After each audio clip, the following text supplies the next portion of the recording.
दिले नादान की आने वाली एपिसोड में तानिया का सच आया सामने ज़ावियार के। अब क्या ज़ावियार तानिया को माफ कर पाएगा या फिर दुल्हनिया को वापस ले आएगा अपनी जिंदगी में? क्या होगा नेक्स्ट एपिसोड में? नेक्स्ट एपिसोड में आप लोग देखोगे कि तानिया को जैसे ही ये पता चलता है कि अब ज़ावियार को सब कुछ पता चल चुका है, तो वो कभी भी मुझे माफ नहीं करेगा। वो फिर से अपना नाटक और नौटंकी शुरू कर देती है। ज़ावियार से यही कहती है कि ज़ावियार मुझे माफ कर दो। ज़ावियार मैं ये सब कुछ नहीं करना चाहती थी, मैंने ये सब कुछ तुम्हारे प्यार में किया है। तो अब मुझसे इतने बदगुमान ना हो, मैं पूरी दुनिया की दुश्मनी मोल ले सकती हूँ, पूरी दुनिया की नाराज़गी सह सकती हूँ, लेकिन तुम्हारी नाराज़गी नहीं सह सकती। अगर तुम मुझसे इतना ही नाराज़ और खफ़ा रहे तो मैं मर जाऊँगी। और वो अपना सर पीटना शुरू कर देती है, जिस पर ज़ावियार उसको कहता है कि मर जाओ। यहाँ पर तानिया जो है वो गौर से और हैरानगी के साथ ज़ावियार की तरफ देखना शुरू कर देती है कि क्या अब वाक़ई ज़ावियार को मुझसे कोई लेना-देना नहीं और मेरे मर जाने पर भी उसे कोई फ़र्क नहीं पड़ेगा। तो बिल्कुल ज़ावियार को अब तानिया से कोई लेना-देना नहीं, क्योंकि वो तो तानिया से मोहब्बत करता ही नहीं था,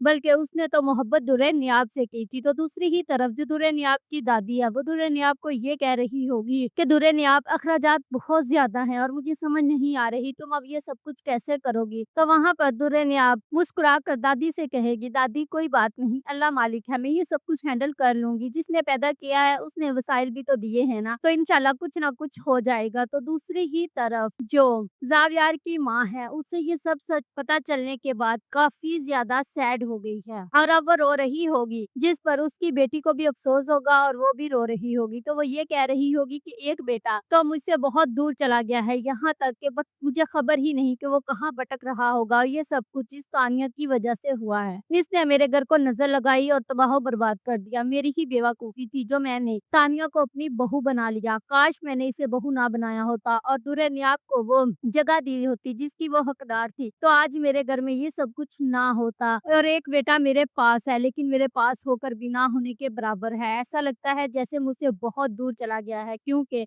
वो हर वक़्त अपने ही दुनिया में मगन रहता है दुल्हनियाब को लेकर और हैदर को लेकर। उसे ये बात चैन ही नहीं लेने देती कि दुल्हनियाब ने उसके साथ बेवफ़ाई की है, जबकि दुल्हनियाब ने उसके साथ बेवफ़ाई नहीं की, बल्कि तानिया का बिछाया हुआ जाल जिसने हमारे घर को पूरी अपनी लपेट में ले लिया। अब बहुत जल्द आप लोग देखोगे कि तानिया अपने अंजाम को पहुँच जाएगी, या तो वो पागल हो जाएगी या फिर उसे जेल भेज दिया जाएगा और उसे उम्र कैद हो जाएगी, या फिर कुछ ऐसा होगा तानिया की ज़िंदगी में जिस पर उसे हमेशा के लिए पछतावा हो जाएगा। और दूसरी ही तरफ जुनैद की शादी किसी और जगह हो जाएगी और दुल्हनिया फिर से ज़ावियार की ज़िंदगी में वापस आ जाएगी और इस तरह ये कहानी अपने इख्तिताम को पहुँच जाएगी। If you like this video, subscribe my channel, press the bell icon for more updates.